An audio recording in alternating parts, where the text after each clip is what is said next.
Good evening, this is the Northern Sun Experience.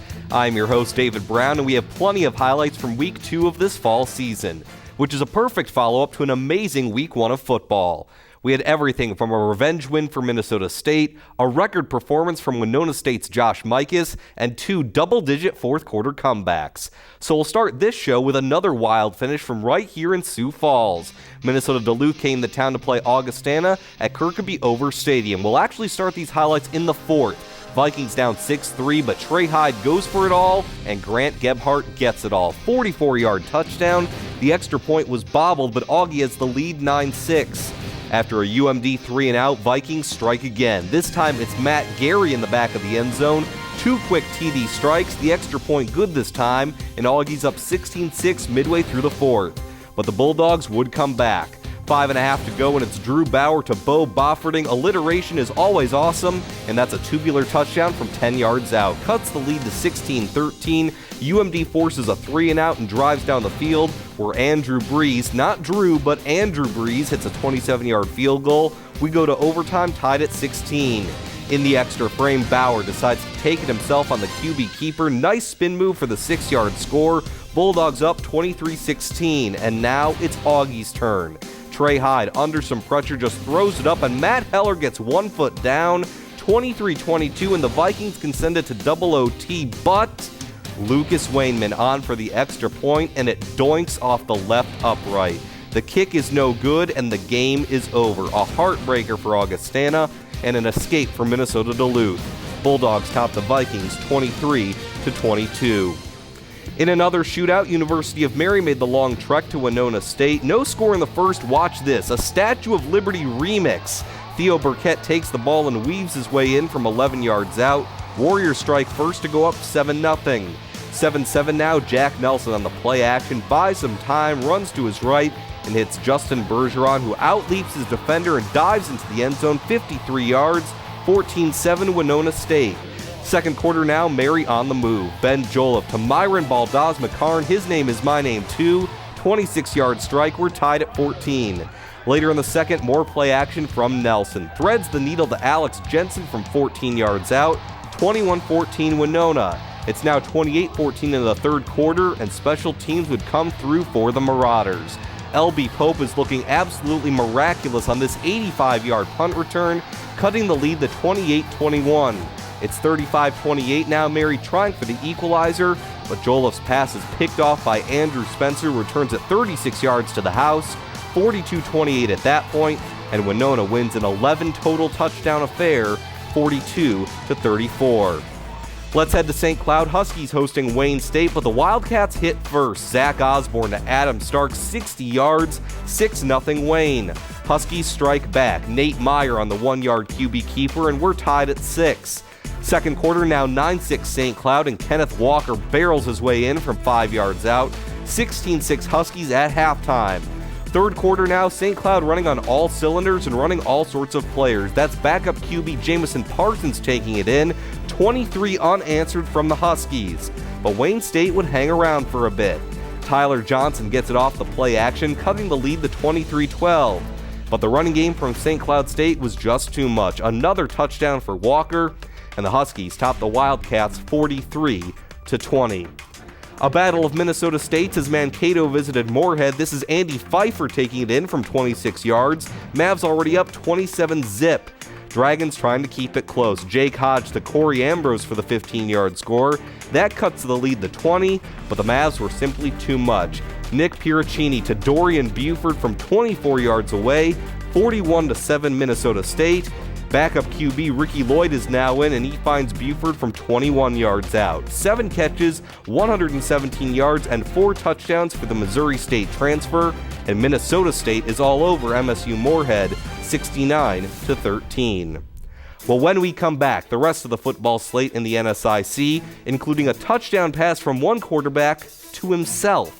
The Northern Sun Experience on Midco Sports Network is presented by CU Mortgage Direct LLC, Sanford Health, and Dakota Land Honda.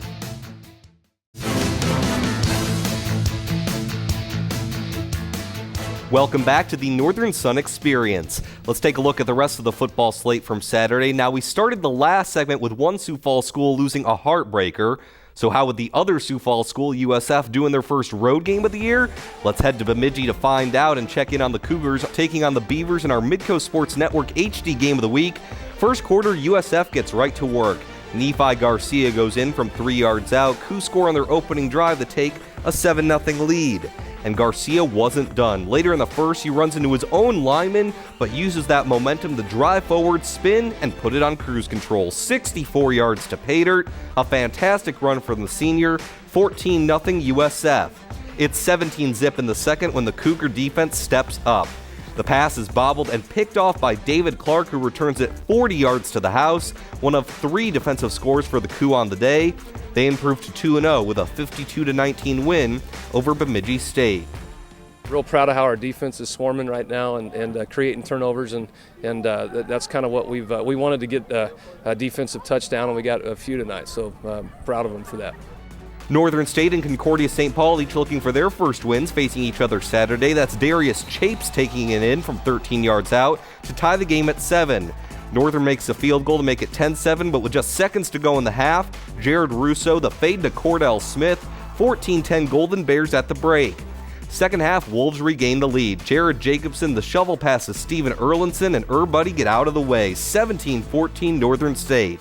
Then watch this. Russo's going to have his pass batted at the line, but he catches the deflection and runs it in. Shades of Brad Johnson with the 97 Vikings, 21-17 Concordia. But Russo would cost his team later. He is picked off by Joe Parsley, who's got plenty of sage, rosemary, and always plenty of time. 80-yard pick 6, and that is your difference maker. Northern State gets the win, 28-21. Minnesota Crookston was at Southwest Minnesota State. That's Tyler Tonderum with the 3-yard run, cutting the Golden Eagle lead to 20-13. Later in the second quarter, it's Charlie Kern on the QB keeper for the Mustangs, who nod things at 20 after falling behind early. And the Mustangs would take control in the second half. Kern rolls to his right, finds Adam Olson for the 14-yard score, 39-23 SMSU. And just for good measure, the defense would shut down any attempt at a Crookston comeback. Casey Hertz brings the pain, and he brings the football back the other way. 40-yard pick 6, and the Mustangs bury the Golden Eagles 56-31. Lastly, we head to North Dakota for Minot State hosting Upper Iowa. Peacock tailback Chris Smith will let nothing stand in his way, not even the ref. He takes it 45 yards to pay dirt, 7-0 Peacocks. Later in the first, Cole Jaschke fakes the throw on the handoff to Smith, who runs 13 yards for his second score of the day, 14-0 Upper Iowa. 30 seconds left in the first quarter, and there's no fake in this throw from Jaschke. Play action pass in stride to Keaton Hosh, 68 yards to the house, 21-zip Peacocks after 1.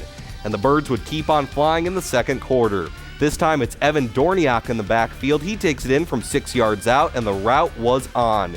Jaschke continues to work the play action, 39 yards to Shea Gutman, and the Peacocks knock down Minot State's Beaver Dam 49-3. Here's a look ahead to this Saturday, and we start with a couple of undefeated teams versus a couple of winless teams. 0-2 Minot State travels to 2-0 Minnesota State, while 2-0 Winona State takes on the winless Golden Eagles from Minnesota Crookston. MSU-Moorhead is at Wayne State, and Concordia-St. Paul is at University of Mary to round out the afternoon schedule. Later in the day, a couple of 1-1 teams meet when Augustana takes on Northern State. It's our Midco Sports Network HD game of the week. Southwest Minnesota State is at Minnesota Duluth, Bemidji State's at Upper Iowa, and the best matchup record-wise of the day is St. Cloud State visiting the University of Sioux Falls.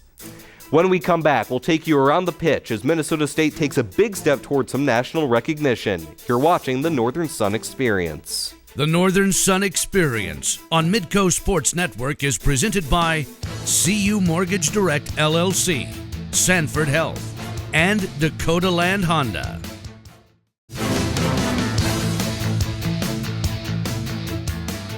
Welcome back. Minnesota State soccer was the preseason favorite in the NSIC, and the Mavericks backed up that ranking in non-conference play last week, notching a pair of road victories in Oklahoma. The ladies opened up conference play at home against Concordia-St. Paul last Thursday. No score in the first half, but just 24 seconds into the second half, the Mavs get on the board. Dana Savino notches her first goal of the season past Emma Gardner. Minnesota State up 1-0. 12 minutes later, the preseason player of the year lives up to her reputation. Corey Cronforce gets her third goal of the season, and now it's 2-0. And just 2 minutes after that, Savino strikes again, dribbles it up and fires her second goal of the afternoon. Minnesota State tops Concordia 3-0, and then on Sunday the Mavs top the defending national champions from Grand Valley State 1-0. A 4-0 start to the year as head coach Brian Ball excited about what's ahead. Oh, it feels great. Obviously Grand Valley's got a tremendous program and years and years of tradition and success, and to capitalize on an opportunity to knock them off. They're a tremendous program, tremendous team. So we're extremely happy and proud of our girls for the way they battled and competed today. Winona State also hoping to stay undefeated as they battled Upper Iowa. That's Meon Bolton scoring just 2 minutes into the game, 1-0 Warriors. 23rd minute now, Shauna Rodman centers it for Darian Moulter, who slides it through. Warriors now up 2-0. And that was more than enough for keeper Rachel Olesen. One of her 4 saves right here. Winona gets the 2-0 win and also starts the season 4-0. Augustana took on Wayne State on Thursday. That's Samantha Timkowitz with Das Boot to give the Vikings a 2-0 lead. 57th minute now, Kirsten Smith with some nifty moves to get a wide-open net and the goal. And then finally, it's Samantha Arnold with some nifty moves around Wayne State defenders. She had 2 goals and an assist in just 28 minutes. Augie takes this one 4-0 over the Wildcats. On Sunday, Duluth hosted St. Cloud State. This is Sheridan Reimers with the cross pass, and check out the backheel goal by Maureen Stormont. Just 1:17 into the game and already a highlight reel play. 19th minute now, Stormont scores in a more conventional way, lining it up and firing from the right side, her second goal of the game. And the Bulldogs would add one more for good measure. 38th minute, Hannah Keel the corner kick, and Riley Allen is going to get the header. Minnesota Duluth tops St. Cloud State 3-0. While conference play started for volleyball last week, 3 NSIC schools went west for the Colorado Premier Challenge. We'll start with the national favorite Concordia, who took on Florida Southern on Friday. First set, Golden Bears with the serve. Southern responds, but Riley Hansen with the easy kill. Later in the set, Casey Williams finds a soft spot in the Southern D right in the middle of the floor for the point. They'd be tied 2-2 with Southern into the 5th set, but in that final frame, Williams sets up Anna Schlock off the block for the win. Concordia takes a nail-biter 3-2. They went 3-1 overall on the weekend. The host school, Metro State, took on Southwest Minnesota State. Sarah Parker will set up Abby Thyssen for the kill. Mustangs take an early lead in the first set. This time it's Parker taking care of business on her own with the quick throwdown. And finally, the Mustangs show a little bit of D. Brooke Borchardt and Claire Sames there for the block. SMSU won all 3 sets 25-23 for the 3-0 sweep. They went 3-1 overall on the weekend as well. And the home school took on another NSIC counterpart in Minnesota Duluth. Ashley Hinch will set up Monica Turner for the kill. Turner would be the star of the weekend. More on that a bit later. Next up is Sydney Mock, who comes in from the right side for the kill. And finally, Hinch keeps it herself and dumps it in. UMD sweeps Metro 3-0. Now earlier in the day, the Bulldogs took on Tampa University. Off the Spartan setup, Mock and Mandy Sarowan get the double block to give UMD an early lead. Later, it's Ashley Hinch setting up her teammate Katie Ledwell for the kill. But as I mentioned earlier, the star was Monica Turner. She was named the ACVA D2 Player of the Week. UMD would lose to Tampa 3-1, but congrats to Turner for her performance, and the loss is actually just fine for Duluth head coach Jim Booz. This is exactly what we wanted. We wanted to be tested. We wanted to be pushed. I think coming out of here with a loss is going to be helpful because it really exposes what you got to get better at. We saw 4 very different teams who did things in different ways and had different offenses that made you really have to work. And so it's really great preparation for the start of the conference year. Meanwhile, back in the land of the Northern Sun, it was Northern State hosting its own volleyball tournament. We've got highlights from a couple of the matches, including St. Cloud State taking on Minot State. Off the Beavers serve, Aaron Oleman sets up Macy Weller, who drops it in. Huskies with the early lead, and if it worked once, why not do it again? Oleman to Weller once more, St. Cloud up 7-2. Later, more great play off of serves. Oleman to Caitlin Doty this time, and the Huskies sweep this match 3-0. But how would they fare against the host school Northern State? Well, not as well. Drew Smith sets up Tori Biak on the outside for the kill. Later, it's the preseason player of the year, Kelsey Chambers, working in tandem with Smith. The rebound deflects out, and the point goes to Northern. The Wolves win this match 3-0 and actually swept the weekend, winning all 12 of their sets. When we come back, our spotlight turns on Minot State, where student athletes from across the globe have taken on challenges on and off the field. The Northern Sun Experience on Midco Sports Network is presented by CU Mortgage Direct LLC, Sanford Health, and Dakota Land Honda.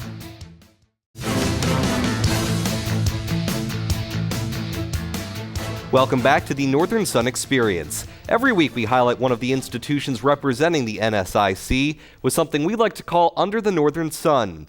This week we feature Minot State, where new facilities and a welcoming atmosphere bring in students from all over the world. Hi, I'm Kurt Miller, host of Minot State's Inside Access. We try to give our students the best experience here on Minot State's campus, but don't take it from me, take it from a few of our student athletes. I think that out of all the schools that we visited, I think that Minot State has some of the best facilities out of the NSIC, and we have great staff and faculty, and it really creates a good environment to go to school here. We have a brand new wrestling room, just got a new weight room, and it's great workout facilities. Being a student athlete has really been the best experience of my life so far. I get to play a sport I love and meet a bunch of truly amazing people through the game of golf and also through university and my education. The opportunities I've had here at Minot State are really way above and beyond anything I ever imagined possible. I've had the opportunity to get involved in undergraduate organic chemistry research, and I've been able to present that really all over the nation. I've had the opportunity to go to Philadelphia, Dallas, Baltimore, Washington, D.C., and we even had a meeting at the White House. I love the campus. It's a small campus. We have a great sense of community here. Everybody's supportive of each other, whether that be school or athletic programs. It's a great feel around campus. Being from Minot and having Minot State here, I visited and I liked what they had going forward, and the head coach at the time said they had a lot of new upgrades coming with the new turf, new stadium, new press box, and with all the other new remodeling of the buildings at Minot State, I felt like it would be a really great experience if I came to Minot State. I liked the fact that they were affiliated with Trinity, and their radiology program is pretty well known across the country. Minot also gave me the opportunity to compete at a Division II level in a sport that I enjoyed throughout high school. Well, it may not be baseball season in the NSIC, but a couple of former major leaguers hit up St. Cloud last week. Dana Kicker and Jim Eisenreich came back for the Huskies' annual baseball golf outing, and here are some words from them about their time at St. Cloud State. To this day, I'm very proud whenever I put on the St. Cloud State hat or sweatshirt. Was fortunate enough to get drafted and played with the Boston Red Sox. Gave me an opportunity to play Major League Baseball, which was something I wanted to do all my life. But at the same time, I got a great education, a great business degree, and right now I'm a sales manager finishing up my 22nd year at UPS. It means the world to me because where I got my start. Came to school and I just expected to be a student, and baseball was a kind of an extracurricular activity, and it turned into my job, my career, just a lifetime of experiences, and that's where it all started, was right here. When we come back, the top plays from the second week of the season. It's DBs Pics, my top 5, next. The Northern Sun Experience on Midco Sports Network is presented by CU Mortgage Direct LLC, Sanford Health, and Dakota Land Honda.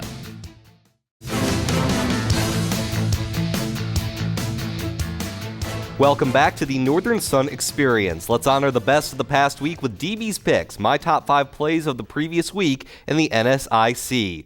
At number 5, we head to Minot State, where the Beavers tried to build a dam, but could not stop Upper Iowa's Chris Smith. He let no one get in his way on this run, including the ref, who, as you saw, took quite the tumble. The Peacocks get a 49-3 victory, and Chris Smith lands at number 5. At number 4, we head to Duluth, where Maureen Stormont is a scoring machine, but this backheel kick may be the slickest goal of all. The preseason Offensive Player of the Year helped Duluth to a win over St. Cloud State and showed how, as a Bulldog, she's got plenty of new tricks. Stormont's heel turn checks in at number 4. For number 3, we head west to Minnesota in Bemidji, where another Beaver team tried building a dam, but Sioux Falls' Nephi Garcia found a way around it, using his blockers, spinning through the clutter, and turning on the Jets. 134 rushing yards on the day, 64 on this play alone for Garcia, as he led the Coup to a 52-19 win over Bemidji State. There was a tough choice between number 2 and number 1, but I'm giving the second slot to Concordia-St. Paul's Jared Russo for this Brad Johnson flashback. The pass is deflected at the line, but he catches it and goes in for the score. Now that play itself is great, but it's only at number 2 because it comes in a losing effort. A pick 6 later in the game sealed Concordia's fate as they lost 28-21 to Northern State. So our number 1 play of the week comes from Winona State quarterback Jack Nelson and running back Theo Burkett with the Statue of Liberty remix, if you will. Nelson with the sleight of hand to give the ball to Burkett, who weaves his way 11 yards in for the touchdown. That was the first score of the game, but it certainly wasn't the last. 11 total touchdowns between Winona State and the University of Mary as the Warriors topped the Marauders 42-34 in a shootout. Nevertheless, despite the quantity of scoring plays, this one was definitely quality. Nelson to Burkett is our number 1 play for the second week of the fall season. And once again, a thank you to all of our NSIC member schools for contributing their time and video to make this show happen. For all of us at Midco Sports Network and for all of our schools, I'm David Brown, and I will NSI see you next week.